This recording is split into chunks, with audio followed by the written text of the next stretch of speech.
Ketika ada pilihan pemenang karya arsitektural Istana Negara di calon ibu kota baru diumumkan, saya ilfil. Maaf ya, asli saya hilang feeling. Ilfil bukan pematung atau perupa yang karyanya luar biasa tersebut yang membuat saya ilfil, namun lebih karena keilmuan arsitektural ruang, bangunan, tata kota yang bablas gak berkarakter itu yang saya lebih melihatnya tidak keren. Mungkin ilmu saya rendah, jauh lebih rendah dari si pemilih yang memenangkan karya perupa legendaris tersebut.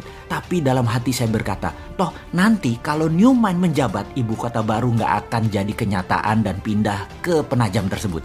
Terlalu mahal, tidak efisien, pemborosan, dan tidak berdampak dalam ekonomi makro dan mikro memindahkan pusat pemerintahan ke daerah baru yang virgin tersebut. Saking perawannya, sampai-sampai nggak ada sejarah napak tilas wilayah tersebut yang pas untuk storytelling ke anak cucu akan rencana ke depan pantas ibu kota pusat pemerintahan itu berada di lokasi Penajam tersebut. Kalaupun ada, perlu jangka yang sangat panjang, bahkan banyak pengamat pertahanan yang berkomentar bahwa lokasi tersebut tidak memiliki kelayakan untuk dibuat ibu kota negara superpower, menggeser pusat pemerintahan ke arah wilayah yang defenseless atau sulit dijaga karena banyak infrastruktur pertahanan dan keamanan yang belum siap, membuat berbahaya ibu kota berada di lokasi tersebut. Jadi pastinya karya arsitektural tadi nggak akan dilanjutkan oleh New Mind kalau nanti berkuasa. Bener deh, kalau hanya membangun komplek perkantoran mungkin desain tadi masuk, namun membangun ibu kota, masa kayak membangun kota Alam Sutra, Serpong, BSD, Pantai Indah Kapuk,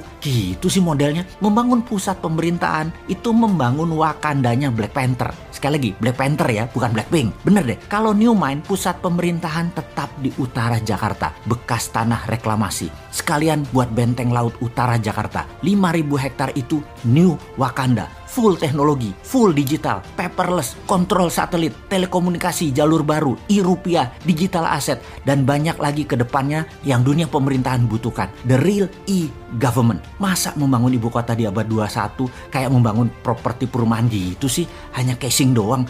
Malu-maluin aja nih bernegara kalau begini. Kembali ke lokasi Penajam. Apa yang kita lakukan oleh New Mind? Tetap dibangun dan pasti dibangun oleh New Mind, namun dijadikan seperti kota Seattle. Penajam akan jadi Seattle-nya Indonesia, yaitu pusat perekonomian high-tech. Kalau sahabat ke kota Seattle di Amerika, kota ini benar-benar by design. Pusat teknologi seperti Boeing, Starbucks, dan banyak lagi infrastruktur ekonomi mendukung kota tersebut. Strategi ibu kota ke Penajam jauh dibandingkan dengan strategi membangun kota Seattle. Nggak sedetail Seattle. Jadi nggak usah dilanjutin deh Penajam. Sementara Seattle tuh hanya kota loh, bukan pusat pemerintahan sebuah negara besar. Lalu New Mind bagaimana rencana untuk Penajam tengahnya Indonesia itu? Pertama, membangun pelabuhan laut dan bandara dengan 3 airstrip. Besarnya bandara tersebut adalah untuk 100 juta kapasitas penumpang per tahun. Kemudian swasta besar dunia dikasih fasilitas untuk membangun di sana tanpa pajak selama 25 tahun. Beri tax holiday di sana. Yakin pasti Disneyland akan membangun di sana. Universal Studio akan bangun di sana. Bangun pusat hiburan dan MICE di sana. Pusat kesehatan seperti di Penang, Malaysia dibangun di sana. Pusat kesehatan yang murah, efisien, dan dokter serta semua sarana kesehatan terbaik ada di sana. Semua warga tinggal di sana selama 10 tahun tidak bayar pajak di kota baru Penajam. Bisnis tidak bayar pajak selama 10 tahun. Apapun mulai dari yang kecil-kecil hingga pabrik mobil, pesawat terbang, pabrik kapal laut, dan lain sebagainya. Free tax.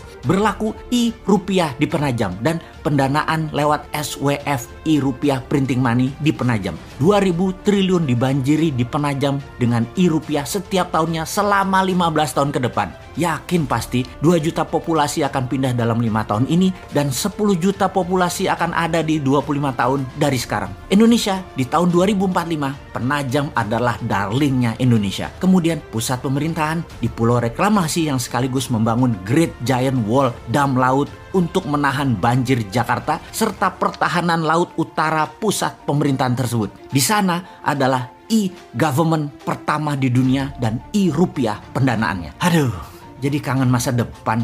2024 kok masih jauh ya.